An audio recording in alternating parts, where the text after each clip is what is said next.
2014년 2월 14일 발리 남동쪽 바다. 7명의 일본 여성들이 다이빙을 위해 배에 올랐다.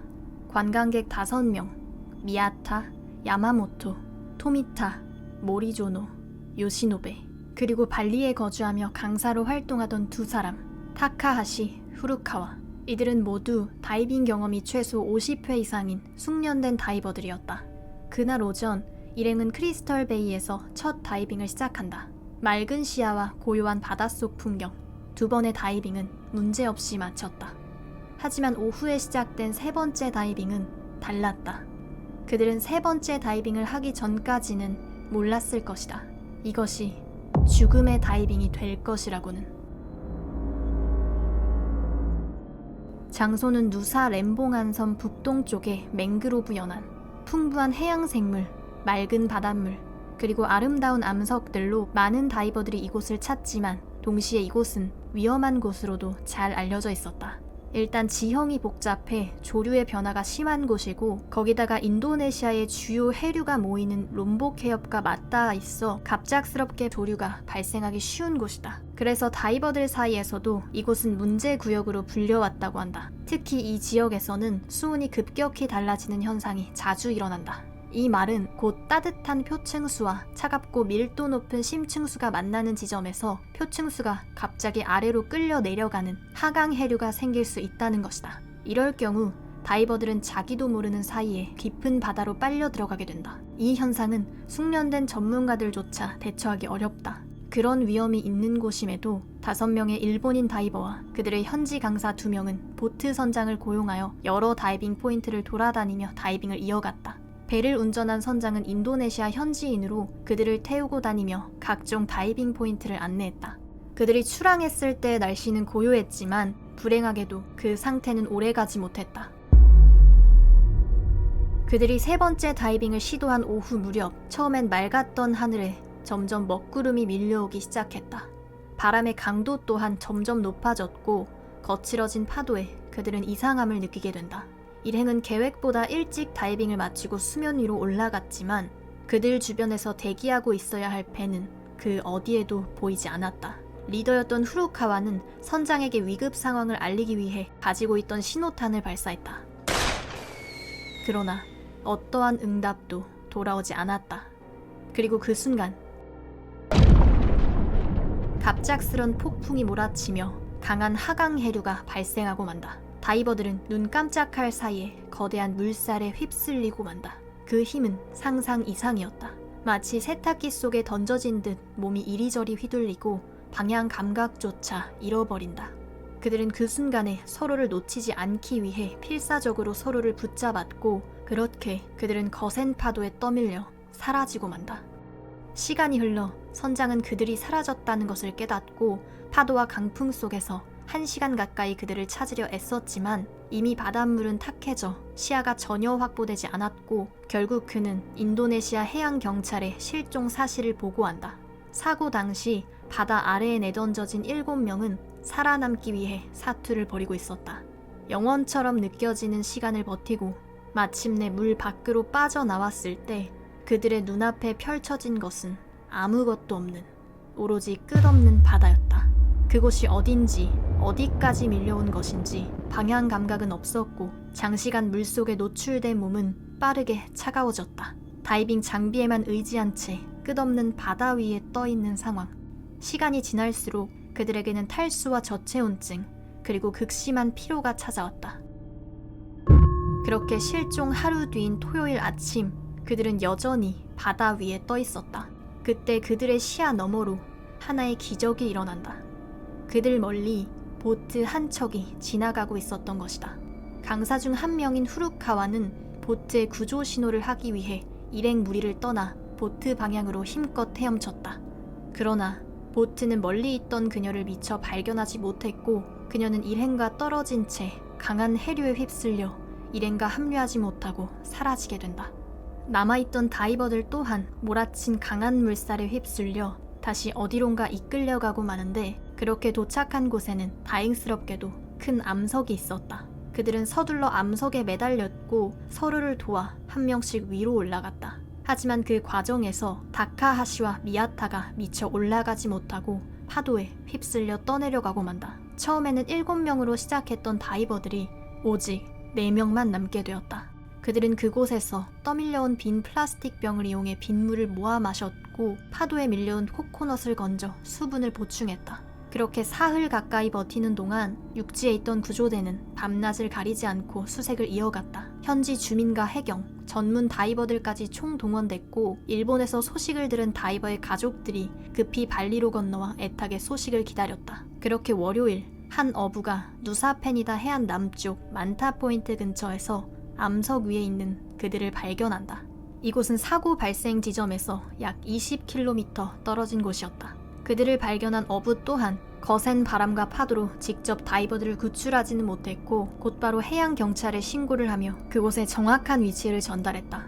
그렇게 실종 사흘째가 되던 날 구조대가 그들을 찾을 수 있었고 그 4명은 무사히 구조된다. 구조 관계자들은 사흘 동안 표류했던 4명의 여성이 비교적 건강한 상태로 발견됐다고 전했다. 그들은 가벼운 화상과 찰과상, 탈수 증세를 보였지만 기적적으로 그 외에 큰 문제는 없었다고 한다. 그들은 즉시 병원으로 이송되었고 치료를 받는다. 이후 얼마 지나지 않아 일행과 떨어져 실종된 후루카와 또한 발견할 수 있었는데 그녀는 일행과 합류하지 못하고 파도에 밀려난 뒤 다른 지역까지 떠밀려갔고 그곳의 암석 위에서 고립된 채로 발견되었다. 그녀는 발견 당시 부상이 심각한 상태였기 때문에 즉시 헬리콥터를 통해 병원으로 이송되어 치료를 받았다. 그러나 사건은 아직 끝나지 않았다.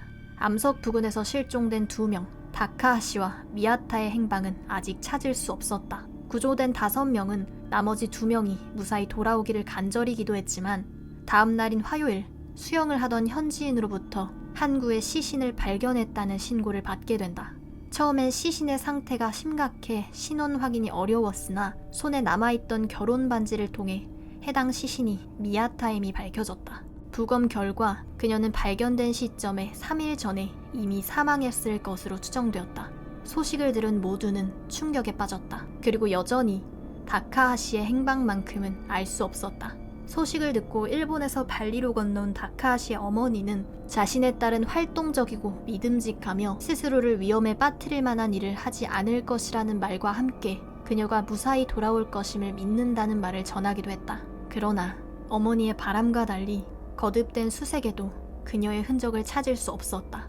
수색이 계속되는 동안 인도네시아 당국은 다이버들의 진술을 토대로 사건의 경위를 조사했다. 발리 수색 구조 책임자인 디디 함자는 기자들에게 이렇게 말했다. 가장 가능성 있는 시나리오는 선장이 연료를 보충하거나 다른 이유로 자리를 비운 사이 다이버들이 배와 분리되었다는 것이다. 생존자들은 경찰 조사에서 마지막 다이빙 후 수면 위로 올라왔을 때 배가 이미 떠나 있었다 라고 증언했다. 이 진술을 바탕으로 경찰은 선장을 체포했다.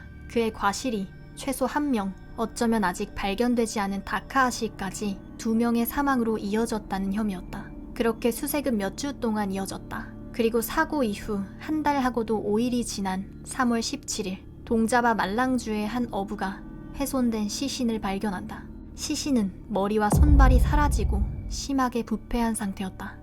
현지 병원 법의학자는 시신의 상태가 좋지 않아 치과 기록이나 DNA 검사를 진행해야만 신원을 확인할 수 있다는 의견이었다. 구조대는 그 시신을 다카하시일 것이라고 추측하였고 시신은 곧바로 발리로 이송된다. 그렇게 다카하시의 남편이 잠수복 안에 있던 의복을 확인했고 확인 결과 해당 시신은 마지막 실종자인 다카하시임이 공식적으로 확인되었다. 마지막으로 실종됐던 다카하시가 발견되면서 수색 작업은 비로소 마무리될 수 있었다. 이후 보트 선장은 재판을 통해 과실치사 혐의가 인정되어 징역 3년형을 선고받았다. 이 사건은 여러 면에서 경고를 준다. 사실 이 지역은 과거에도 사고가 있었다. 2012년 같은 주에서 덴마크 남성과 일본 여성 다이버가 목숨을 잃은 뒤 일시적으로 해당 해역에서 다이빙이 금지된 적이 있었다. 또한 제트스키 이용객들이 연료 부족이나 엔진 고장으로 표류하다 사망한 사례도 여러 차례 있었다. 특히 발리는 10월부터 4월까지 이어지는 우기로 인해 날씨 변화가 급격하기 때문에 다이빙에 세심한 주의가 필요하다. 그럼에도 불구하고 일행은 바다로 나가는 결정을 한 것이다. 해당 사건은 지금까지도 인도네시아의 끔찍한 다이빙 사고로 꼽히고 있다고 한다. 2023년 4월 20일 카를로 케이프는 조카의 생일을 맞아 자식들과 함께 생일 파티에 참석하기로 한다. 그렇게 아이들이 좋아하는 실내 어드벤처 센터에 도착했을 때 그는 전혀 예상하지 못했다. 자신이 치명적인 위험에 빠질 것이라고는. 카를로 케이프는 사고 당일 영국 크주윅에 있는 콩 어드벤처 센터에서 가족과 함께 즐거운 토요일을 보낼 계획이었다. 49세이자 내 아이의 아버지였던 그는 그날 조카의 생일 파티에 참석할 예정이었고 모두가 함께 즐거운 시간을 보낼 준비를 하고 있었다. 이 어드벤처 센터는 아이들이 즐길 수 있는 다양한 어트랙션이 있다. 대형 실내 암벽 등반과 로프 코스, 그리고 물놀이 시설이 포함된 야외 체험 구역도 있었다. 그 중에서도 특히 이곳이 인기가 많았던 이유는 바로 실내 동굴이 있었기 때문이다. 이 실내 동굴은 말 그대로 동굴을 실내에 그대로 옮겨놓은 것과 같은 구조였는데 아이들은 입구에서부터 마치 개미굴처럼 구성된 터널 시스템을 돌아다니며 실제 동굴을 탐험하는 듯한 체험을 할 수 있었다. 이것은 실내에 안전하게 갖춰진 시설이기 때문에 부모들이 아이들을 혼자 들여보낼 수도 있었고 원한다면 아이들과 함께 탐험에 동참할 수도 있었다. 그날 카를로는 어드벤처 센터에 도착해 티켓을 구입하고는 아이들과 신나게 놀 준비를 마쳤다. 실내 동굴 앞에 선 그는 아이들과 함께 시간을 보낼 생각에 잔뜩 들떠 있었다. 아이들이 입구 쪽으로 달려가며 까르르 웃는 소리가 공간을 울렸고 그 소리를 들으며 카를로는 자신이 이곳에 함께 있다는 사실만으로도 큰 행복을 느꼈을 것이다. 그는 그렇게 아이들을 이끌고 용의 이빨 모양의 입구를 통과해 몸을 앞으로 기울여 기어 들어갔다. 탐험은 수월했다. 카를로가 통과한 터널이 위쪽으로 이어지는 부분에서 그는 손과 무릎으로 벽을 짚으며 그곳을 기어 올라갔다. 뒤따라오는 아이들에게는 따라오라고 외치며 마치 모험의 대장이 된 듯 아이들을 이끌었다. 터널의 벽은 대부분 매끈한 섬유 유리로 되어 있었고 간혹 거칠게 마감된 부분은 손을 걸고 몸을 끌어올리기에 적당했다. 이때쯤 그가 보는 시야를 설명하자면 빛이라고는 각자 머리에 단 헤드램프 뿐이었다. 그 불빛은 고작 바로 앞에 몇 뼘 정도만을 비출 뿐 그 너머는 깊은 어둠에 잠겨 있었다. 또한 터널 내부에 대한 지도나 사전 안내는 전혀 없었기 때문에 그는 자신이 통과하고 있는 터널의 경로를 전혀 예상할 수 없었다. 그 상태에서 그가 할 수 있는 선택은 일단 앞에 보이는 길로 계속 나아가는 것이었다. 뒤따라오던 아이들은 몸집이 작고 움직임이 가벼웠기 때문에 금세 카를로 주변의 다른 통로를 통과해 열심히 나아가고 있었다. 그러나 카를로는 이어서 도착한 수평 구간에서 속도를 늦출 수밖에 없었다. 이 구간은 성인 남성이 지나가기에는 좁은 구간이었기에 배를 바닥에 딱 붙이고 팔로 몸을 당겨야만 간신히 앞으로 나아갈 수 있었기 때문이다. 그는 점심을 너무 많이 먹은 게 문제라고 농담을 하며 아이들을 웃게 만들기도 했다. 그러나 이 즐거운 분위기는 오래 가지 못했다. 이곳을 지나가던 카를로는 곧 몸 주위가 조금씩 조여오는 듯한 압박감을 느끼게 된다. 그가 지나던 터널이 점점 좁아지고 있었던 것이다. 하지만 그는 크게 걱정하지 않았다. 조금만 참고 앞으로 나아간다면 더 넓은 방이나 다른 출구로 이어질 거라 생각한 것이다. 또한 뒤에서는 몇몇 아이들이 따라오고 있었고 그곳이 좁은 나머지 돌아설 공간도 없었다. 그는 잠시 머뭇거리다가 곧 다시 앞으로 나아갔다. 터널이 온몸을 꽉 감싸는 듯 했지만 그래도 아직 몸이 완전히 끼인 정도는 아니었다. 다만 무릎을 꿇을 수도 몸을 돌릴 수도 없었고 고개를 겨우 들어 전방을 살피는 게 고작이었다. 그러던 카를로의 헤드램프 불빛이 터널 너머에 반사되어 그의 눈에 들어왔다. 그는 순간적으로 그것을 보고는 터널 끝이 큰 공간으로 이어지고 있다는 착각을 하게 된다. 그 희망에 이끌려 그는 더 깊숙이 몸을 밀어 넣었다. 그러나 그 끝에는 빛도 출구도 없었다. 아이들의 놀이 공간이라고 안심했던 기대와 달리 단지 또 하나의 막힌 통로가 있었을 뿐이다. 그 순간 그의 머릿속에는 당혹감이 스쳤다. 그가 기어온 통로는 너무 좁은 나머지 몸을 돌릴 수 없었기 때문에 앞쪽에 통로가 있어야만 하는데 꽉 막힌 통로가 있으니 순간적으로 폐소공포증이 밀려온 것이다. 만약 이곳에 도착한 것이 체구가 작은 아이들이었다면 몸을 돌려 다른 길로 쉽게 빠져나갔을 것이다. 하지만 성인 남성인 카를로는 그럴 수 없었다.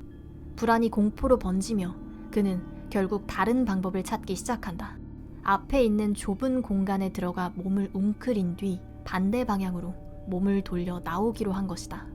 마치 태아처럼 몸을 말면 고개를 돌릴 공간이 생기지 않을까 하고 말이다. 그러나 그 자세를 시도한 순간 터널은 이미 너무 좁았다. 몸을 웅크리면 몸을 돌릴 수 있다는 기대와는 달리 그대로 얼굴이 벽에 눌리며 심한 압박감이 느껴진 것이다. 그는 있는 힘을 다해 몸을 작게 만들고 방향을 틀려 했지만 결국 그 자리에서 완전히 끼어버리고 만다. 더는 앞으로도 뒤로도 움직일 수 없는 상태였다. 카를로는 즉시 도움을 외치며 소리쳤다. 목이 막히고 토할 것 같은 압박 속에서 그는 최대한 정신을 다잡으려 노력하며 직원이 도착한다면 금방 나갈 수 있을 것이라고 생각한다. 터널 너머에서 소리를 들은 아이들은 그의 끔찍한 모습을 보고 울음을 터뜨렸고 카를로는 아이들에게 직원을 불러오라고 소리쳤다. 그때 그는 주변에 비상해치 같은 위급 상황 시 탈출할 장치가 있을 것이라 생각했다. 하지만 곧 그것이 착각임을 깨닫게 된다. 카를로가 갇혀있는 콩 어드벤처 센터의 동굴에는 그런 안전장치가 전혀 없었다. 터널은 센터의 암벽 등반 벽 뒤에 설치되어 있었고 문제의 구간은 사실상 아무도 접근할 수 없는 막다른 길이었다. 물론 이곳은 아이들에게는 충분히 쉬운 구조였다. 체구가 작은 아이들은 막힌 끝부분에서 잠시 쉬다가 쉽게 몸을 돌려 나오면 그만이었다. 그러나 성인 남성에게는 이야기가 전혀 달랐다. 좁고 굽은 길은 카를로에게 있어 함정이나 다름없었다. 만약 카를로가 6년 전 한 리뷰 사이트에 올라온 글을 보았다면 그는 이곳에 들어오지 않았을지도 모른다. 그 글은 한 여성이 쓴 글로 자신의 남편이 아이와 함께 콩 어드벤처의 실내 동굴에 들어갔다가 그곳에 갇히는 사고를 당했다는 내용이었다. 그녀의 남편인 로버트는 실내 동굴의 어느 좁은 구역에 몸이 끼어버리고 말았고 너무 좁은 나머지 몸을 다시 돌릴 수 없어 큰 공포를 느꼈다는 말과 함께 이후 시간이 지나 로버트가 뒤로 온몸을 밀며 거꾸로 기어나와 터널을 빠져나왔다는 내용이 적혀 있었다. 사고 직후 로버트는 심하게 동요하며 프런트 데스크에 사고 사실을 알렸지만 직원들은 미온적인 태도로 반응하며 별다른 조치를 취하지 않았다고 한다. 결국 로버트의 아내가 이후 리뷰 사이트에 해당 어드벤처에 대한 경고 글을 작성하게 된 것이다. 그러나 그런 일이 이전에 있었음에도 센터는 여전히 경고문이나 지도 및 안내를 표시해 놓지 않았다. 단지 180cm 이상은 들어가지 말라는 키 제한 표지판 뿐이었다. 또한 로버트의 아내가 작성한 리뷰 외에도 사람들이 갇혔다거나 터널이 너무 좁다는 리뷰가 적지 않았다고 한다. 이 리뷰들은 해당 실내 동굴이 얼마나 위험한 장소인지 그리고 센터의 관리 감독이 얼마나 허술한지를 보여준다. 다시 이야기로 돌아와 일전에 로버트는 무사히 빠져나왔던 반면 카를로는 그렇지 못했다. 그는 키가 180cm가 되지는 않았지만 터널은 그의 몸에 비해 너무나도 작았다. 당시 카를로의 몸은 위험할 정도로 압착된 상태였다. 숨조차 쉬기 힘들었고 몸을 접은 자세 때문에 장기가 압박을 받고 혈액순환이 원활하지 않았다. 그때 사고를 인지한 직원들이 터널 안으로 들어가 그의 팔과 다리를 잡아당겼지만 이미 웅크려 고정된 자세는 풀리지 않았다. 그제서야 직원들은 그를 구할 수 없다는 것을 깨닫고 사고 발생 30분 후 구조대에 신고 접수를 한다. 그렇게 도착한 구조대원들은 카를로의 상태가 위독하다고 판단하고 신속하게 그를 구조하려 하였으나 구조 시작부터 난관에 부딪히게 된다. 일단 직원들이 시도했던 대로 그를 붙잡아 터널 방향으로 다시 빼내려 해보았지만 너무 단단히 끼어버린 탓에 빼낼 수 없었다. 남은 방법은 그가 갇혀있는 튜브를 직접 절단해 그를 빼내는 것인데 해당 인공 동굴은 굴의 형태가 바깥으로 돌출된 것이 아니라 암벽 등반 코스의 벽 안쪽에 매립된 구조였다. 그 말은 즉 암벽 등반 코스의 벽을 먼저 뜯어낸 뒤 그가 갇힌 부분의 터널을 바깥으로 노출시켜 해당 부분을 절단해야만 그를 구출할 수 있다는 말이었다. 그곳에 있는 50여 명의 구조대원들은 그 사실을 알고는 일제히 벽을 뜯어내려 애썼다. 하지만 그것부터가 일단 쉽지 않았다. 간단히 벽지를 뜯어내는 것도 아니고 아예 벽 한 면을 드러내야 하는 작업이기에 시간이 아주 오랫동안 지체되고 만다. 그렇게 무려 4시간이 흐른다.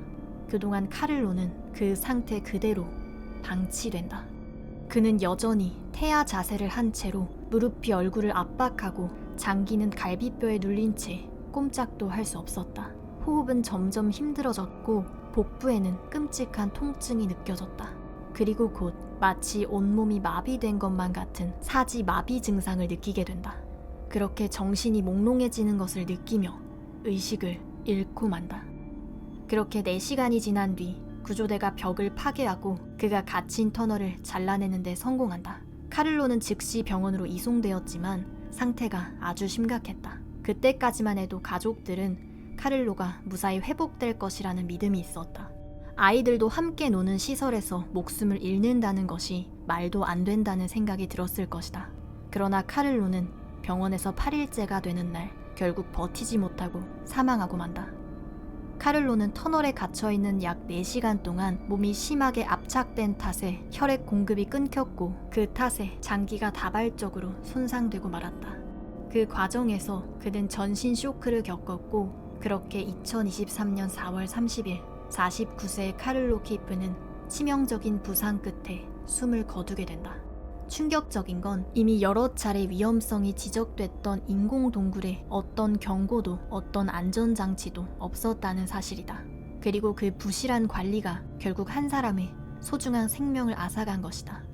사고 이후 검시관이 경위를 조사했지만 자료 보충을 이유로 절차는 중단되었다. 그리고 지금까지도 어드벤처 관리자나 운영진에 대한 법적인 제재는 없었다고 한다. 결국 한 사람의 목숨을 앗아간 이 비극의 책임은 누구에게 있는 걸까? 무리하게 막다른 터널로 들어간 카를로 자신일까? 아니면 사전 안내와 관리 감독을 제대로 하지 않은 어드벤처 측일까? 여러분은 어떻게 생각하시나요? 2007년 6월 21일 케이틀린 레서와 그녀의 두 친구는 켄터키 킹덤에서 즐거운 하루를 보내고 있었다. 그러나 놀이기구인 슈퍼맨 타워 오브 파워를 타던 중 상상조차 하기 힘든 사고가 발생했고 이것이 케이틀린의 삶을 영원히 바꿔놓았다. 케이틀린과 가족은 켄터키주 저먼타운에 살고 있었다. 그곳은 켄터키 킹덤에서 약 2시간 반 떨어진 지역으로 루이빌의 한 지역이다. 당시 케이틀린은 부모인 랜디와 모니크 레서와 함께 살았고 중학교에 다니는 학생이었다. 그녀는 활발하고 운동을 좋아했으며 친구들에게 인기가 많은 학생이었다. 그때쯤 케이틀린은 막 13번째 생일을 맞은 참이었고 부모님은 생일을 기념하여 그녀가 더 자유롭게 놀 수 있도록 허락했다고 한다. 그 말에 케이틀린은 무척이나 들떴고 2007년 6월 21일 2명의 절친과 함께 루이빌에 있는 켄터키 킹덤에 갈 계획을 세우게 된다. 약속 당일 케이틀린의 부모님인 랜디와 모니크가 켄터키 킹덤에 그녀와 친구들을 내려주었고 입구 안으로 들어가는 아이들의 뒷모습을 본 둘은 흐뭇하게 웃었다. 켄터키 킹덤은 1987년에 문을 연 루이빌의 인기 있는 놀이공원이었다. 약 8만 2천 평의 부지 안에 워터파크와 다양한 놀이기구 그리고 퍼레이드와 공연을 갖추고 있었다. 대표적인 놀이기구로는 1999년에 개장해 가장 오래된 롤러코스터 중 하나인 썬더런, 가파른 낙하와 빠른 속도로 유명한 롤러코스터 라이트닝 런, 그리고 문제의 슈퍼맨 타워 오브 파워가 있었다. 켄터키 킹덤은 한때 유명 테마파크인 체인식스 플래그의 소유였고 1995년 당시 독창적인 놀이기구인 엘리베이터를 도입했다. 이후 해당 기구의 이름이 슈퍼맨 타워 오브 파워로 변경되면서 많은 인기를 끌게 된다. 이 기구는 우리가 흔히 아는 자이로드롭과 유사한 방식으로 탑승자가 좌석에 앉아 수직으로 상승한 뒤 중력에 의해 급하강하는 방식이었다. 이 방식이 작동할 수 있는 것은 정교한 케이블과 체인, 그리고 유압장치를 사용해 곤돌라를 끌어올린 뒤 정해진 순간 곤돌라를 풀어 고속으로 낙하하게 하는 작동 방식이 있었기 때문이다. 이때 고강도의 강철 케이블은 상승과 하강 모두에 핵심적인 역할을 한다. 탑승자는 4개의 곤돌라 중 한 자리에 앉아 시속 20km로 약 54m까지 올라갔다가 몇 초간 멈춘 뒤 시속 87km로 아래로 떨어지게 되어 있었다. 사고 당일 케이틀린과 친구들은 몇 가지 놀이기구를 탄 뒤 슈퍼맨 타워 오브 파워에 올랐다. 의자에 몸이 고정되고 곤돌라가 위로 솟구치자 묘한 긴장감과 설레임이 동시에 몰려왔다. 그리고 수십 미터 상공에서 잠시 멈춰선 순간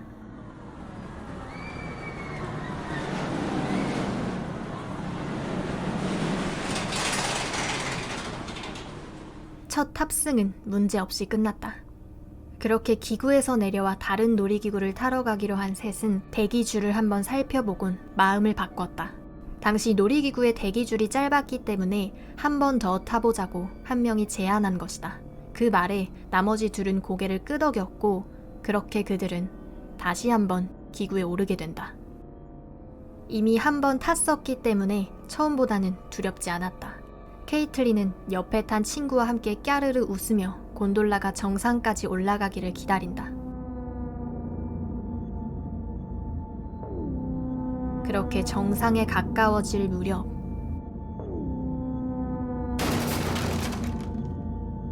그들이 탄 곤돌라가 심하게 흔들리기 시작한다. 그리고 휙 하는 큰 소리와 함께 끊어진 케이블이 채찍처럼 날아와 케이틀린의 얼굴을 난자했다. 그 충격에 그녀의 입술이 찢어져 터지고 말았고 곧바로 다른 케이블이 연달아 끊어져 날아오며 곤돌라에 타고 있던 이들에게 무차별적으로 날아왔다. 상공 54m, 모두가 혼비백산하며 끔찍한 비명을 내질렀다. 그녀와 친구들은 울면서 제발 멈춰달라고 외쳤지만 아무런 조치가 없었다. 그때 날아온 케이블 다발은 탑승자들의 몸과 목에까지 걸려 있었고 탑승자들은 질겁하며 그것을 떼어내야만 했다. 그럼에도 케이블이 날아드는 것은 멈추지 않았고 연기와 타는 냄새, 그곳은 말 그대로 지옥이었다. 탑승자들이 더더욱 공포에 질렸던 것은 이러한 사단이 났음에도 불구하고 곤돌라는 멈추지 않고 여전히 정상까지 올라가고 있었다는 것이다. 그렇게 정상에 도착해 곤돌라는 잠시 멈추었고 사람들은 여전히 끔찍한 비명을 질렀다. 그리고 이어지는 순간 다시 한번 케이블 하나가 날아와 케이틀린의 두 발목을 감아버리고 만다. 그녀가 깜짝 놀라 감긴 케이블을 떼내려 손을 뻗었고 그 순간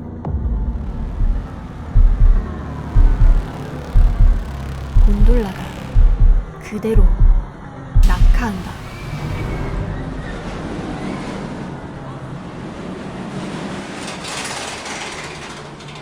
그리고 아래에 도착한 케이틀린은 두 발이 없었다.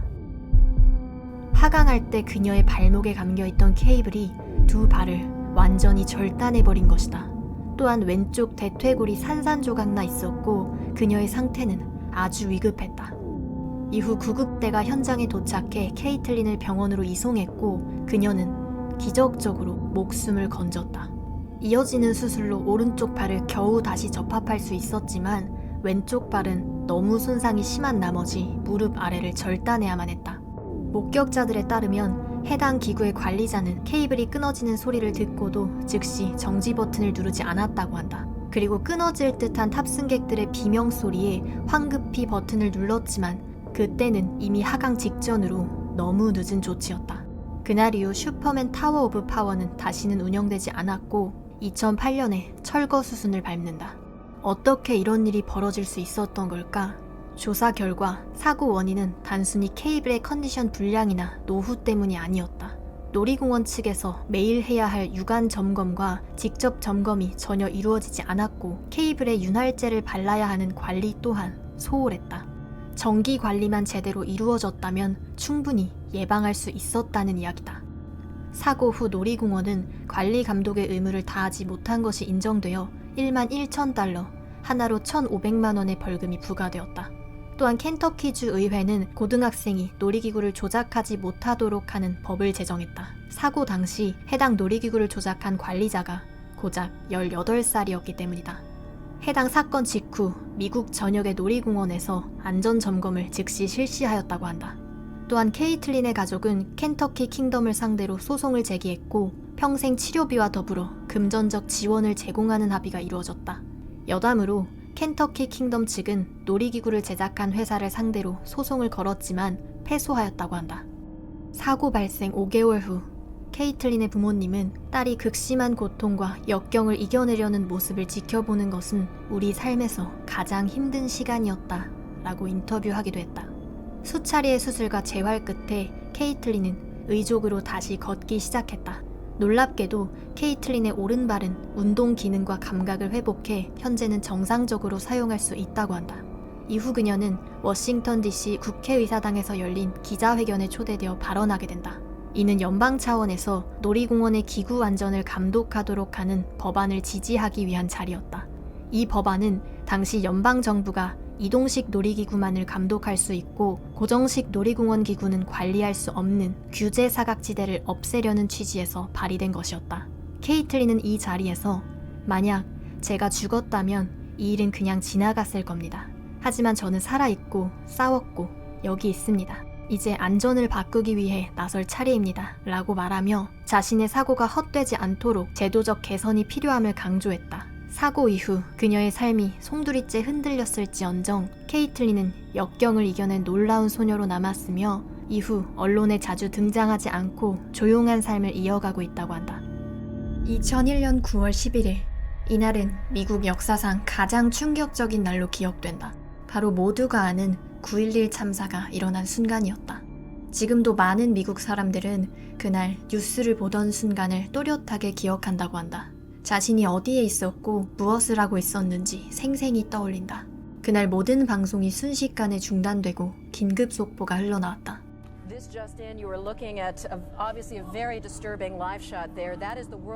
화면에 잡힌 것은 충격적이게도 세계 무역센터가 불타고 있는 장면이었다.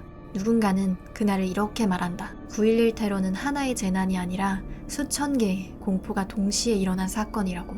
타워 안에 갇힌 사람들이 남긴 마지막 전화, 납치된 비행기 속 승객들, 사고 현장에서 공포를 마주한 시민들, 그리고 목숨을 구하기 위해 달려갔지만 끝내 돌아오지 못한 소방관들까지. 오늘 이야기는 바로 그날 있었던 수많은 비극들 중 하나이다. 그날 아침은 평소와 다름없이 분주하게 흘러가고 있었다. 출근길에 나선 직장인들, 택시를 잡는 사람들, 활기차게 하루를 시작한 수만 명의 이들. 누구도 몇 분 뒤 세상이 완전히 바뀔 거라는 걸 예상하지 못했다.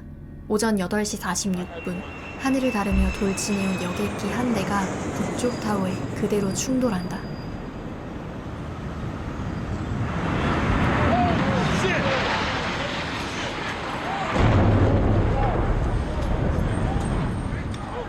엄청난 폭발음과 함께 강철과 유리로 된 건물은 순식간에 거대한 구멍이 뚫리며 불길과 검은 연기를 토해냈다.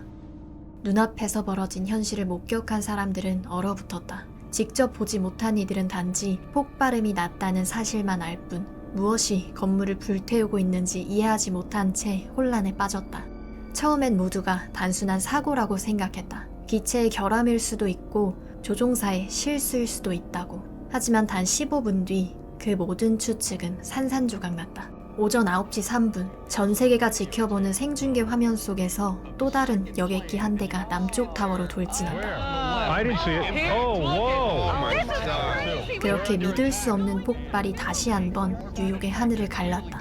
그 순간부터는 누구도 더 이상 사고라 말할 수 없었다. 명백히 미국을 향해 치밀하게 계획된 테러였다. 순식간에 도시는 공포로 뒤덮였다. 수천 명의 소방관과 경찰, 그리고 구조대원들이 단 한 명이라도 더 살리기 위해 현장으로 달려갔다. 뉴스 채널들은 앞다투어 생중계를 내보냈고 전 세계 수억 명이 텔레비전 앞에서 그 광경을 지켜보았다. 그때 뉴욕의 하늘은 비행기 잔해와 유리 파편, 그리고 끝없이 치솟는 연기들로 가득 채워지고 있었다. 그렇게 시간이 흐를수록 상황은 더 참혹해져만 갔다. 특히 타워 내부는 이미 지옥 그 자체였는데 충돌의 충격으로 계단과 엘리베이터가 완전히 파괴되었기 때문에 충돌 지점 위에 있던 사람들이 완전히 고립되고 만 것이다. 북쪽 타워는 심각했다. 주요 계단이 모두 붕괴되며 탈출이 사실상 불가능해졌다. 내부 온도는 1000도를 훌쩍 넘어 금속조차 휘어지고 있었고 설상가상으로 산소가 빠르게 고갈되어 수많은 사람들이 그대로 질식사하고 만다. 거기다 진동과 폭발음이 이어지며 언제 무너질지 모르는 불안감이 사람들을 덮쳤다. 창밖으로는 끝없이 번지는 화염과 연기, 그리고 시민들의 비명이 어지럽게 뒤섞여 있었다. 타워 안에 남은 사람들이 할 수 있는 선택은 끔찍하게도 단 2가지였다. 불길에 휘말려 고통스러운 죽음을 맞이할 것인지, 아니면 수십 층 높이에서 몸을 던져 한 번에 생을 끝낼 것인지. 잔혹한 양자택일이었다. 비극적이게도 수백 명이 창문을 선택했다. 어떤 이는 테이블보와 천을 묶어 임시 낙하산을 만들었지만 바람을 가르던 순간 천은 무기력하게 찢어졌다. 또 어떤 이는 창틀에 밧줄을 고정해 내려오려 했지만 끝내 손을 놓치며 허공으로 떨어졌다. 손을 잡고 함께 뛰어내린 이들도 있었다. 마지막 순간만큼은 혼자가 아니길 바랬던 것이다. 그리고 그 혼란 속에서 또 한 명의 남자가 탈출을 시도했다. 목격자들에 따르면 그는 건물 외벽을 타고 내려가고 있었다. 등과 손은 한쪽 기둥에, 다리와 다른 손은 맞은편 기둥에 붙인 채로 몸을 버티며 내려오는 방식이었다. 마치 암벽을 타듯 건물 사이를 지탱하며 천천히 내려가려는 시도였다. 믿기 힘든 광경이었다. 그는 94층에서 시작해 여러 층을 성공적으로 내려오게 된다. 하지만 여전히 아래에는 90층 가까운 높이가 남아있었다. 절망적이고 불가능에 가까운 시도였지만 그의 입장에선 다른 선택권이 없었다. 쌍둥이 빌딩의 높이는 약 400m. 그 전부를 내려간다는 건 상상조차 하기 어려운 일이다. 체력은 금세 한계에 다다를 수밖에 없었고 창문은 대부분 두꺼운 강화 유리였기에 발로 차서 깨는 것도 불가능했다. 그가 살아남을 수 있는 유일한 방법은 내려가는 경로 중 깨진 창문을 발견하고 그 층이 불길로 휩싸이지 않았어야만 했다. 그렇게 그는 약 20층을 내려와 70층 부근까지 도달한다. 그러던 그 순간 또 다른 재앙이 닥쳐온다.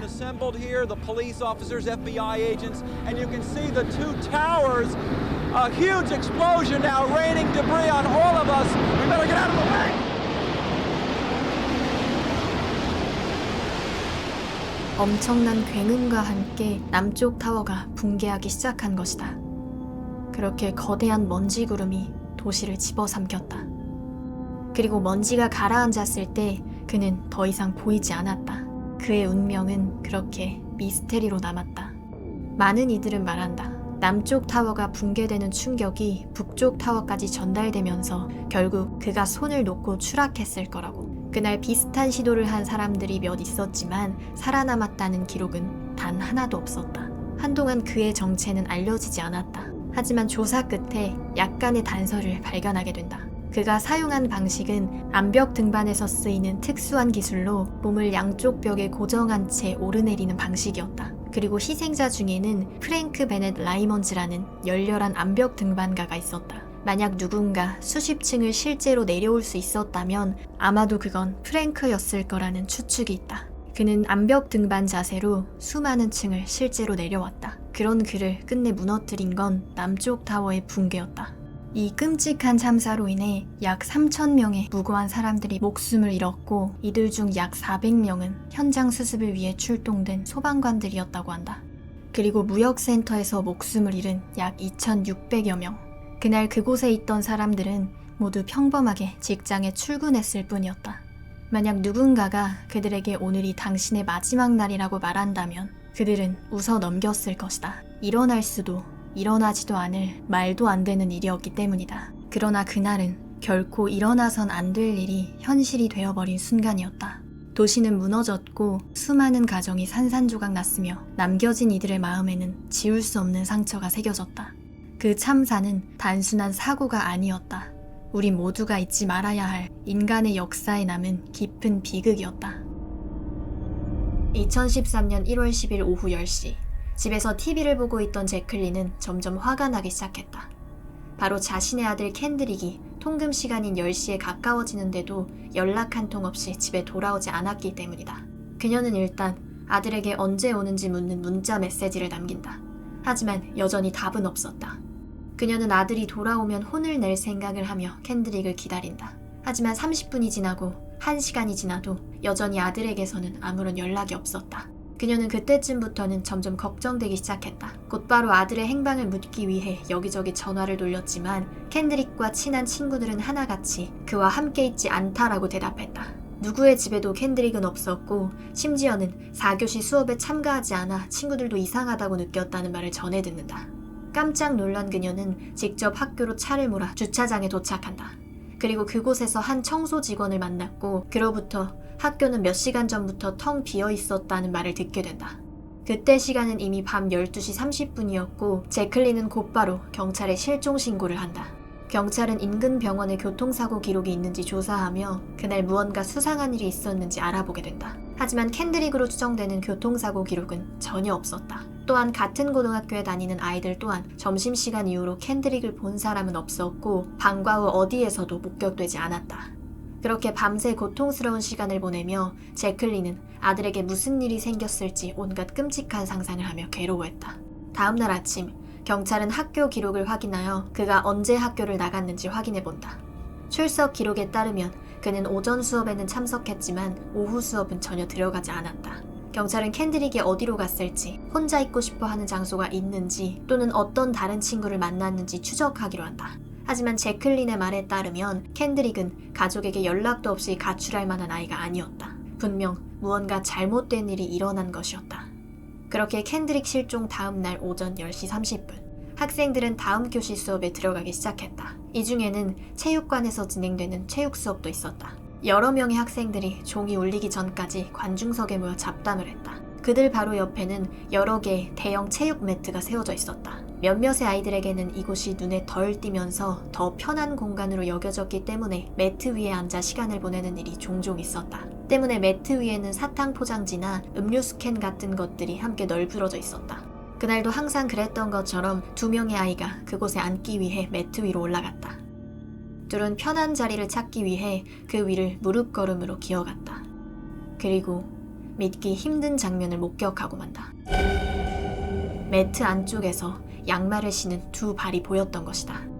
처음에는 눈을 의심했지만 다시 확인한 순간 공포가 밀려왔다. 분명 누군가가 매트 속에 말려 들어가 있었다. 그들은 즉시 선생님을 불렀고 매트에서 내려왔다. 안에 사람이 있다는 말에 깜짝 놀란 선생님은 주변에 있는 매트 몇 개를 옮기곤 문제의 매트에 접근해 그것을 옆으로 눕혔다. 그리고 그 안을 들여다본 순간 끔찍한 광경을 목격한다. 매트 속에는 한 소년이 있었고 그는 이미 숨져 있었다. 선생은 즉시 학생들을 대피시켰고 경찰을 호출한다. 그 시체는 다름 아닌 켄드릭이었다. 실종된 지 하루 만에 그의 시체가 돌돌 말린 체육 매트 사이에서 발견된 것이다. 그에게 도대체 무슨 일이 있었던 걸까? 켄드릭 존스는 조지아주 발도스타 라운지 고등학교에 다니는 평범한 학생이었다. 크리스마스 방학이 끝나고 학교가 다시 시작되자 학생들은 모두 들떠 있었다. 이날은 학기가 재개된 지 2일째인 1월 10일이었다. 켄드릭은 수업 사이에 체육관으로 자신의 농구화를 가지러 가고 있었다. 4교시 수업이 운동장에서 진행하는 체육 수업이었기 때문에 그는 체육관에 들려 운동화를 챙기려 한 것이다. 켄드릭은 하나의 운동화를 친구와 공유하고 있었는데 그 운동화는 실외에서 체육 활동을 할 때만 신는 신발로 그렇게 하면 원래 신던 신발을 더럽히지 않을 수 있었다. 둘은 항상 같은 방식으로 운동화를 보관했다. 운동이 끝나면 운동화를 체육 매트 안쪽 바닥에 던져 넣었고 서로 필요할 때 꺼내 쓰는 방식이었다. 이런 방식은 일종의 공유 사물함 역할을 했다. 문제의 매트들은 크고 무거운 바닥 매트였고 세워놓은 채 말려 있었다. 만약 물건이 필요하면 매트를 살짝 눕혀 바닥에서 꺼내면 된다. 이것은 학교의 많은 아이들이 실제로 쓰는 방식이었고 켄드릭과 친구 또한 오랫동안 그 방식으로 운동화를 공유했다. 사고 당일 켄드릭이 체육관에 들어선 시각 한쪽에서는 농구 시합이 한창이었다. 그는 신발을 꺼내기 위해 매트 쪽으로 향했고 곧 당황할 수밖에 없었다. 크리스마스 방학 동안 매트 수가 더 늘어나 있었기 때문이다. 때문에 어느 매트에 자신의 신발이 들어있는지 정확히 알지 못했다. 그는 잠시 고민하다가 매트 위로 올라가 아래를 내려다보며 신발을 찾아본다. 잠시 후 안쪽에 세워진 매트에서 자신의 운동화를 발견한다. 그는 일단 손을 뻗어 한 짝을 잡아보려 한다. 이때 매트의 길이는 무려 180cm였기 때문에 상반신을 안쪽에 밀어넣고 팔을 최대한으로 뻗어야만 겨우 운동화를 잡을 수 있었다. 그렇게 켄드릭은 간신히 한 짝을 들어올리는 데 성공한다. 그는 숨을 고르며 곧바로 다른 한 짝 또한 짚기 위해 손을 뻗어본다. 그리고 그 순간 균형을 잃고 몸의 무게중심이 밀려 들어가고 만다. 그는 순간적으로 몹시 당황했다. 곧 정신을 차리고 빠져나오기 위해 노력해본다.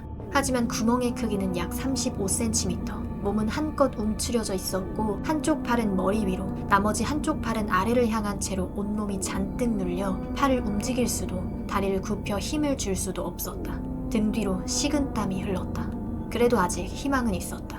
말려 들어가던 순간 더 들어가지 않기 위해 최대한으로 버텼기에 다리의 일부분이 바깥으로 아직 노출되어 있었다. 누군가가 자신을 발견해서 구해줄 수도 있다는 것이었다. 다행히 체육관 안에는 여러 명의 학생들이 있었다.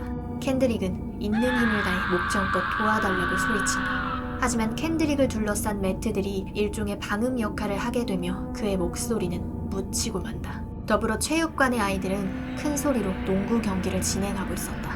그 사이에 켄드릭이 내지르는 소리는 아주 작은 소리에 불과했다. 그렇게 계속해서 소리를 지르던 켄드릭은 결국 완전히 미끄러져 말려 들어가고 만다. 그 순간부터는 누구도 그가 그 안에 있다는 사실을 전혀 알 수 없었다. 만약 매트가 바깥쪽에 위치했더라면 반동으로 매트를 쓰러뜨려 탈출할 수 있었을 테지만 운이 좋지 않게도 안쪽에 위치했던 탓에 그럴 수도 없었다. 그렇게 그곳에 갇힌 켄드릭은 빠진 지 몇 분이 채 되지 않아 질식으로 사망하고 만다. 이후 그를 부검해본 결과 켄드릭의 사망 추정 시각은 1월 10일 오후 2시 이전이었고 학교 CCTV에는 그가 오후 1시 27분에 체육관으로 들어가는 모습이 찍혀 있었다. 그 짧은 시간 안에 모든 비극이 벌어진 것이다. 이후 해당 소식이 알려지자 혹시 켄드릭이 누군가에게 살해된 것이 아닐까 하는 의혹이 생겨나기 시작했다. 누군가가 그를 고의로 살해하고 매트 안에 숨겨놓은 것이 아닌지 하는 의혹 말이다. 학교에는 총 35대의 카메라가 있었고 그중 7개가 체육관 주변을 촬영하고 있었다. 이 카메라들은 그의 이동 경로와 그 시각 체육관 근처에 있던 모든 학생들을 기록했다. 다만 카메라는 1초에 한 프레임씩만 촬영되고 움직임 감지 기능으로만 녹화되며 매트 쪽 카메라는 몇 달 전 공에 맞아 흐릿하게 매트 아래쪽을 향하고 있었다. 이 때문에 정보가 완벽하지는 않았지만 동선을 시간순으로 맞춰보면 그 근처에는 켄드릭 외에 다른 사람은 없었다. 또한 정말로 누군가가 그를 죽였다면 아이들이 농구 시합을 하고 있는 체육관에서 그를 죽였을 리는 없고 바깥에서 켄드릭을 죽인 뒤 매트 안에 넣어놓고 그 매트를 다시 체육관으로 가져와 안쪽에 위치하도록 두어야 한다는 것인데 그런 행동을 할 수 있는 시간적, 공간적 여지가 전혀 없었다. 경찰은 시신 발견 초기 5시간 동안 매트 주변에서 손톱 조각과 바닥의 잔해, 사탕 포장지, 그리고 핏자국처럼 보이는 휴지 등을 확보해 모두 과학적인 검사를 진행하게 된다. 그러나 그것들 모두 사건과 무관하다는 결론이 난다. 이후 사건은 여러 차례 재수사되었고 부검도 3번이나 진행되었다. 종합적인 증거 분석 결과 이것은 참담한 사고였으며 그 어떤 살인 혐의도 입증되지 않았다. 하지만 이후로도 켄드릭의 가족은 이 사건을 사고로 받아들이지 않았고 누군가가 아들을 해치고 매트에 숨겼다고 주장했다. 가장 큰 이유로 꼽는 것은 시신이 발견되었을 때 몸에 멍과 같은 상처가 있었으며 부검 중 주요 장기를 가족에게 알리지 않고 폐기했다는 점을 들며 강력히 문제를 제기했던 것이다. 이러한 내용은 CBS 뉴스를 통해 기사로도 다뤄져 의혹이 증폭되었는데 이에 대해 수사기관은 부검 중 심각하게 부패된 장기가 있었고 이를 관행에 따라 폐기했을 뿐이라고 해명했다. 그러나 이러한 설명은 가족과 일부 대중에게 충분히 설득력 있게 받아들여지지 않았다. 더불어 켄드릭이 흑인 청소년이었다는 점은 사건을 바라보는 시각에 중요한 영향을 미쳤다. 일부에서는 인종적 편견으로 인해 초기 수사가 철저하게 이루어지지 않은 것이 아니냐는 의혹을 제기하기도 했다. 이러한 의혹들이 맞물려 이 사건은 사고사인지 혹은 타살인지를 두고 오랜 기간 격렬한 논쟁의 중심에 놓이게 된다. 그 논쟁은 수년간 이어졌고 사건 발생 9년 후인 2022년 당시 수사를 담당했던 라운지 카운티 보안관실은 17박스에 달하는 모든 관련 자료를 재검토한 뒤 은폐나 음모는 전혀 없었다라는 공식 발표를 내놓게 된다. 종합해보면 켄드릭 존슨 사건은 단순히 한 청소년의 죽음을 둘러싼 사고 혹은 타살의 논쟁을 넘어선다. 초기 수사의 적절성에 대한 의문, 미국 사법체계에 대한 신뢰 문제, 인종적 맥락, 그리고 유족의 지속적인 진실규명 요구가 복잡하게 얽혀있는 사건이다. 이러한 이유로 이 사건은 이후에도 여러 차례 재조사 시도와 언론 보도를 통해 반복적으로 조명되었고 여전히 논쟁 속에 남아있는 사건으로 평가되고 있다. 여러분은 이 사건에 대해 어떻게 생각하시나요? 1919년 1월 15일 보스턴 소방서. 소방관인 조지, 빌, 넷, 조는 늘 하던 대로 점심 식사를 마친 뒤 시시콜콜한 대화를 나누고 있었다. 당시 소방서 바로 맞은편에는 매사추세츠 보스턴 항구가 있었다. 이 항구는 당시 아주 중요한 역할을 했다. 카리브해에서 운송된 수백만 리터의 당미를 받아 저장하는 미국 산업 알코올 회사 USIA의 거대한 탱크가 자리 잡고 있었기 때문이다. 여기서 당밀이란 사탕수수를 정제할 때 남는 시럽으로 당도가 높고 점성이 강해 발효시키면 에탄올 생산이 가능했다. USIA는 당밀을 발효시켜 군수용 산업 에탄올을 생산했는데 에탄올은 폭약과 연료 그리고 약품 제조에도 쓰였기 때문에 1차 세계대전이 한창이던 1910년대 당밀은 군수 지원의 핵심 재료였다. 먼저 배로 옮겨온 당밀은 항구 중앙에 초대형 탱크로 퍼올려져 보관되었고 이후 다시 기차에 실려 각 공장으로 보내졌다. 이 탱크는 주변 어떤 건물보다도 거대한 구조물이었다. 높이 15m에 지름 27m. 이러한 커다란 외관의 탱크 안에는 아주 심각한 문제가 차곡차곡 쌓이고 있었다. 탱크는 불과 3년 전에 완공됐지만 건설 직후부터 누수 문제가 발생하였다. 어느 정도로 심각했냐면 동네 아이들이 양동이를 들고 와 바닥으로 새어나온 당밀을 퍼가곤 했을 정도였다. 지금이라면 즉각 공사 중단과 안전점검으로 이어졌겠지만 당시에는 산업 규제가 체계적이지 않아 대충 넘겨도 된다는 분위기가 만연했다. 때문에 소방관들도 늘 이 탱크 옆을 지나며 일했지만 큰 문제의식을 느끼지 못했다. 더 큰 문제는 이 탱크를 만든 사람이 전문 엔지니어가 아니었다는 점이다. 탱크 건설을 총괄한 아서겔은 전문 지식이 전혀 없는 관리자였다. 그는 회사가 정한 6개월 완공 기한을 맞추기 위해 밤낮 없이 작업자들을 몰아붙였다. 작업 효율을 높이겠다며 세운 계획들은 오히려 안전 위험을 초래했고 금속 자체의 강도도 제대로 확보되지 않은 채 공사가 강행되었다. 전문가들은 이에 대해 여러 차례 경고했지만 그는 일정만 맞으면 된다는 태도로 문제를 무시했다. 또한 검사 과정도 부실 그 자체였다. 탱크가 완전히 비어있는 상태에서 3분의 1 정도의 물만 채워 누수를 확인한 뒤 그대로 사용 승인을 내렸다. 높이 15m의 당밀 탱크가 고작 3분의 1 부피의 물을 버텼다는 이유로 안전하다고 판단한 것이다. 당연히 탱크 완공 후 첫 당밀이 채워지자마자 누수가 즉시 발생했고 겔은 임시 처방으로 틈을 메꾸게 했지만 근본적인 해결법은 되지 못했다. 오히려 당밀이 새어나오는 것을 감추기 위해 탱크 외벽을 탱크와 비슷한 색인 갈색 페인트로 칠하는 어처구니 없는 일이 있었다.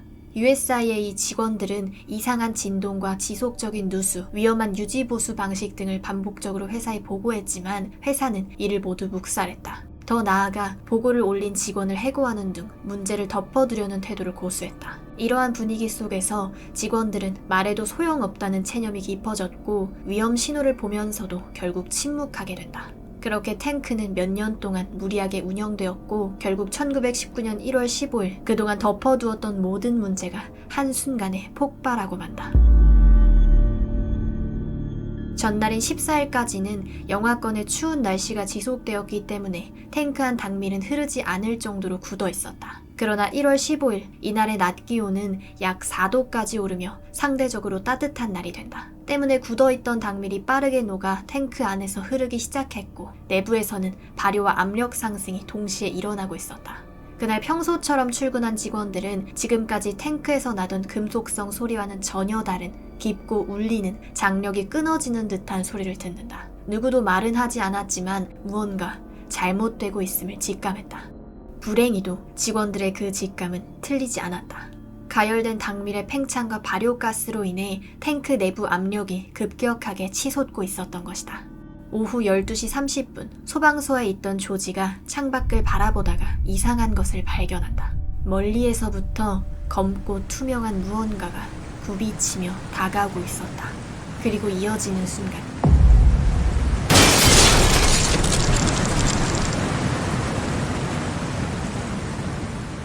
약 몇 초 전 탱크가 찢어지듯 파열되며 1만 2천 톤가량의 당밀이 단숨에 도심으로 쏟아져 내려왔다. 시속 56km로 밀려오는 이 끈적한 덩어리는 마을의 모든 것을 집어삼키고 만다. 이 당밀의 압력은 상상을 초월했다. 소방서 건물의 1층은 순식간에 밀려나갔고 위에 2개 층은 그대로 아래로 떨어져 소방관들의 몸 위를 덮쳤다. 안에 있던 사람들은 각종 장비와 무너진 벽, 가구 사이에 깔려 몸을 제대로 움직일 수 없는 상태로 갇히고 만다. 그나마 확보된 공간은 겨우 50cm 남짓한 작은 틈이었다. 그런 그들의 얼굴로 밀려온 것은 끈적한 시럽, 당밀이었다. 움직일 수 없는 상태에서 얼굴을 덮치는 당밀을 손으로 밀어내며 그들은 생존을 위한 사투를 시작했다.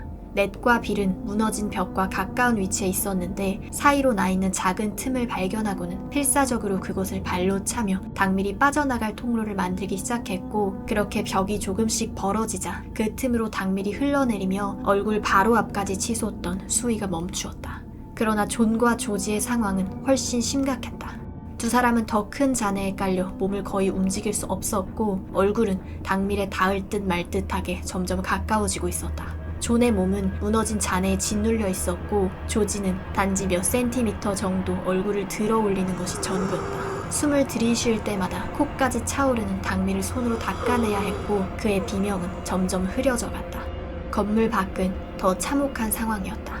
당밀은 물보다 40% 더 높은 밀도를 가지고 있기 때문에 일반적인 쓰나미보다도 훨씬 파괴적이었다. 순식간에 마을을 덮친 당밀에 아이들은 그대로 휩쓸려갔고 개와 말들은 끈적한 당밀에 뒤엉킨 채 움직이지 못했으며 자동차와 전차는 미니어처 장난감처럼 휩쓸려 나갔다. 사람들은 허리까지 잠긴 당밀 늪에서 빠져나오려 발버둥 쳤지만 시간이 지날수록 당밀은 점점 굳기 시작했고 그들의 몸을 붙잡았다. 한편 소방서 잔해 아래에는 여전히 소방관들의 신음소리가 들렸다. 존은 한쪽 팔로 당밀을 쓸어내며 1시간 넘게 버티고 있었고 구조대는 그의 위치를 확인해 조금씩 위에 있던 잔해들을 제거해 나갔다. 그러나 옆에 있던 조지의 움직임은 더 이상 느껴지지 않았다. 조지는 몇 시간 동안이나 얼굴을 들고 버티다가 결국 체력이 한계에 다다랐고 당밀에 질식해 사망하고 말았다. 조지를 제외한 3명의 소방관들은 무사히 구조되었다. 뒤이어 보스턴 경찰과 적십자, 육군과 해군 인력들이 현장에 도착했고 그들 또한 참담한 재난 현장 속에 뛰어들어 구조 작업을 펼쳤다. 의사들은 근처 창고와 식당을 급히 개조해 임시병원을 만들었고 끝없이 실려오는 부상자들을 치료했다. 그리고 이어진 다음 날, 문제는 구조만이 아니었다. 죽은 이들의 시체를 수습하는 것도 그 끈적한 지옥에서는 아주 어려운 일이었다. 당밀은 밀도가 높고 끈적였기 때문에 구조대원들은 매번 발을 떼는데도 힘을 써야만 했다. 그렇게 수색 작업은 무려 나흘이나 이어졌고 그 과정에서 발견된 시신들 중 일부는 온몸이 굳은 당밀로 코팅된 상태여서 신원을 식별하는 것조차 어려웠다고 한다. 어떤 이들은 흐르는 당밀에 밀려 보스턴 항으로 떠내려갔다가 사고 이후 몇 달이 지나서야 바닷가에서 발견되기도 했다. 참사 이후 마을에 거주하던 약 120명의 주민들은 탱크를 운영하던 USIA를 상대로 소송을 제기했다. 이에 USIA는 처음에 책임을 부정했다. 심지어는 무정부주의자들이 폭발물을 설치했다라는 황당한 주장까지 내놓는다. 하지만 3년간의 긴 조사 끝에 회사의 잘못을 명확히 밝혀내는 데 성공한다. 부실한 관리, 무리한 저장량 증가, 탱크의 안전성 무시, 그 모든 것이 복잡하게 얽혀 그날의 끔찍한 참사를 만들어낸 것이다. 결국 USIA는 62만 8천 달러, 지금의 시세로 약 1140만 달러에 해당하는 금액을 배상하게 된다. 희생자 가족들은 1인당 약 7천 달러, 현재 가치로 약 12만 7천 달러 정도를 받았다. 또한 사고 이후 현장의 정리 작업은 그 자체로 또 하나의 악몽이었다. 인부들은 소방선에서 퍼올린 바닷물을 뿜어내며 길을 닦았고 모래를 뿌려 당밀을 흡수시켰다. 그 영향으로 보스턴 항 전체가 여름이 될 때까지 갈색 물결로 변했다. 거기다가 마을 사람들이 당밀이 묻은 신발로 도시 곳곳을 돌아다니면서 끈적한 당밀이 보스턴시 전역으로 퍼져갔다. 사람들은 지하철 플랫폼과 전차 좌석에서 그리고 공중전화 수화기에서조차 손끝에 달라붙는 끈적함을 느꼈다고 한다. 당시 언론은 이렇게 보도했다. 보스턴 시민이 손대는 모든 것이 끈적거렸다라고. 1995년 7월 15일 플로리다. 이날 2명의 숙련된 동굴 잠수부가 썬더홀이라 불리는 동굴의 구멍 앞에 서 있었다. 그날의 다이빙 절차는 철저하게 계획되어 있었다. 단순한 탐사가 아니라 혼합가스를 사용하는 정밀한 다이빙 일정이었다. 다이버는 로버트 맥과이어와 델모스, 두 사람은 며칠 동안이나 그날의 다이빙을 준비했다. 수중 지도는 이미 수십 번 검토했고 사용할 혼합가스의 조합과 비율도 계산표로 정리되어 있었다. 이날 다이빙의 핵심은 혼합가스의 사용이었다. 깊이에 따라 사용하는 탱크의 질소와 산소 비율을 조정함으로써 장시간 잠수를 가능하게 하고 감압 시간을 줄이는 기술이었다. 그들은 다이빙을 위해 3종류의 탱크를 준비했다. 가장 먼저 하강할 때 쓰이는 일반 공기 탱크 A, 그리고 깊은 구간에 진입하기 전 교체할 나이트록스 혼합 탱크 B, 마지막으로 상승 시 감압에 사용할 산소 50, 질소 50 비율의 혼합 탱크 C. 이렇게 구간마다 공기 탱크를 달리하는 것에는 이유가 있었다. 수심이 깊어질수록 압력도 높아지게 되고 그만큼 몸에 흡수되는 산소의 양도 늘어난다. 때문에 수심마다 적절한 산소 비율로 배합된 탱크를 써야만 산소 독성이나 질소 마비와 같은 부작용이 생기지 않는다. 그리고 감압 시 산소 50, 질소 50 비율의 혼합 탱크를 사용하는 이유는 산소가 많을수록 몸에 있는 질소가 빠르게 배출되기에 감압 시간을 단축할 수 있는 이유에서였다. 이때 감압 절차는 잠수하는 동안 몸속에 축적된 질소를 안전하게 배출하기 위해 필수적으로 진행해야 하는 절차이다. 이러한 철저한 계산으로 세워진 계획은 이러했다. 일단 먼저 일반 공기 탱크 A를 연결하고 하강한다. 이후 일정 구간에 도착하면 깊은 구간에서 사용할 나이트록스 혼합 탱크 B로 교체한다. 그렇게 깊은 구간 탐사를 마친 뒤 상승하여 다시 돌아와 산소 50, 질소 50 비율의 혼합 탱크 C로 교체하여 점진적으로 감압 절차를 마친 뒤 무사히 상승한다. 이때 각 탱크에는 흰색 테이프가 붙어 있었고 가스의 종류가 명확하게 표시되어 있었다. 잠수 전 맥과이어는 몇 알의 스톱 패드를 복용했다. 스톱 패드는 감기약의 일종으로 코막힘과 부비동 압력을 완화시켜주는 약이다. 며칠째 그의 부비동이 막혀 있었기 때문이다. 하강 중 귀와 코의 압력을 맞추기 위해 감기약을 먹는 건 잠수부들 사이에는 드문 일이 아니었다. 다만 이 약은 혈압을 높이고 심박수를 빠르게 만들며 잠수 중 산소 독성 위험을 키울 수 있다는 점에서 위험성 또한 존재했다. 그렇게 다이빙 당일 준비를 마친 2명의 다이버는 썬더홀 입구에 섰다. 오전 10시경 두 사람은 나란히 썬더홀의 입구를 지나 물속으로 들어간다. 그렇게 천천히 깊은 하강이 시작되었다. 이날 물속 시야가 아주 또렷해 30m 지점까지 깔끔하게 보였다고 한다.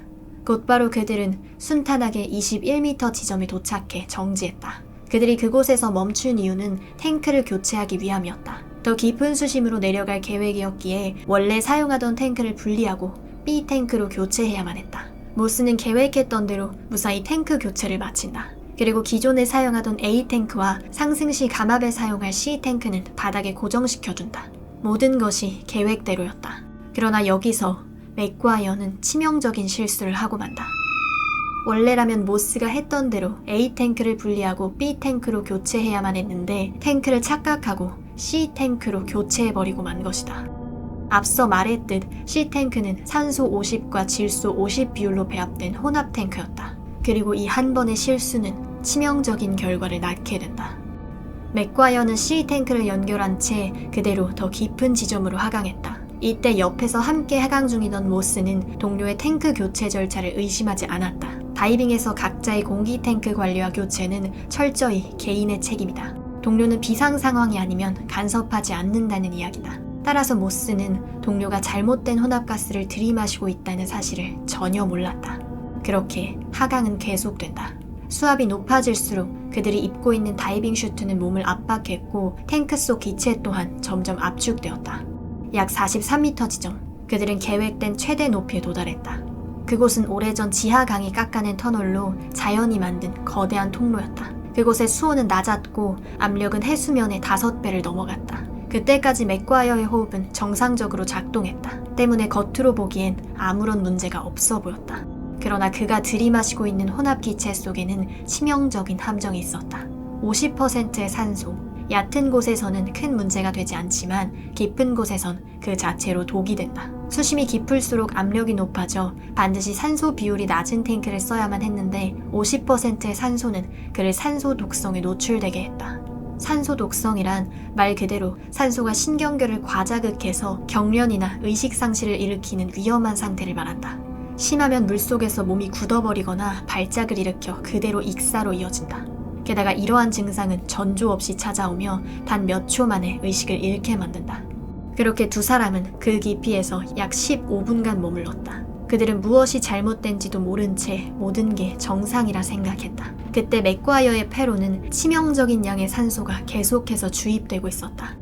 잠시 후 두 사람은 상승 신호를 보내곤 곧바로 상승을 시작했다. 맥과이어의 몸에는 어떠한 전조 증상도 없었다. 그렇게 순조롭게 상승하던 그는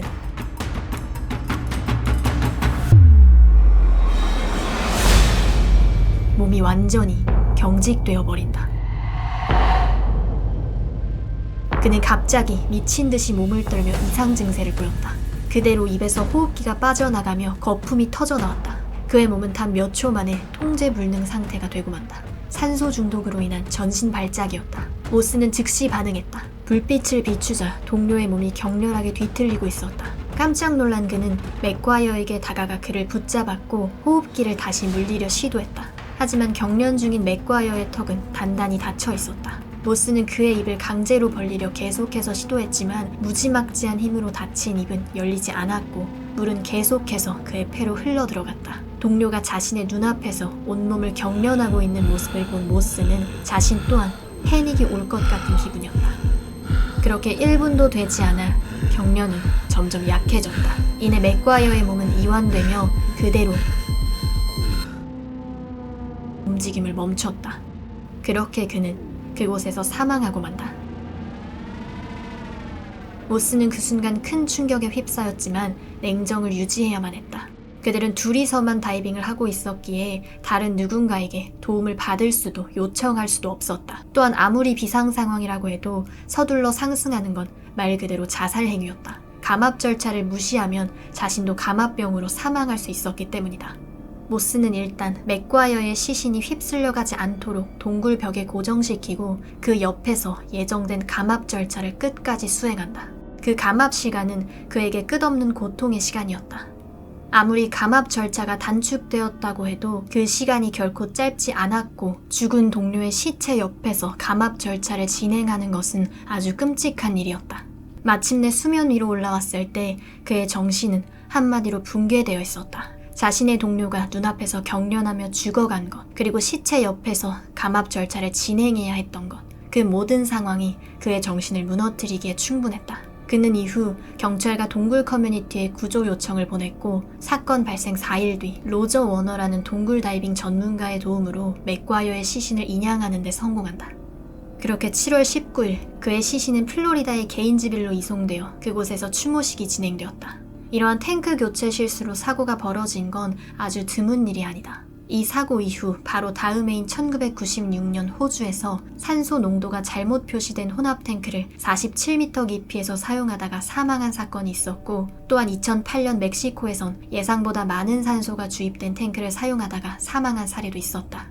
이들 모두 단 한 번의 실수가 치명적인 결과를 낳은 것이다. 그날 이후 이 사건은 다이빙 커뮤니티 내에서 중요한 경고가 되었다. 산소는 생명을 유지하게 하지만 그 농도와 깊이에 따라 언제든 죽음의 도구로 변할 수 있다는 사실을 다시 한번 깨닫는 계기가 된 것이다.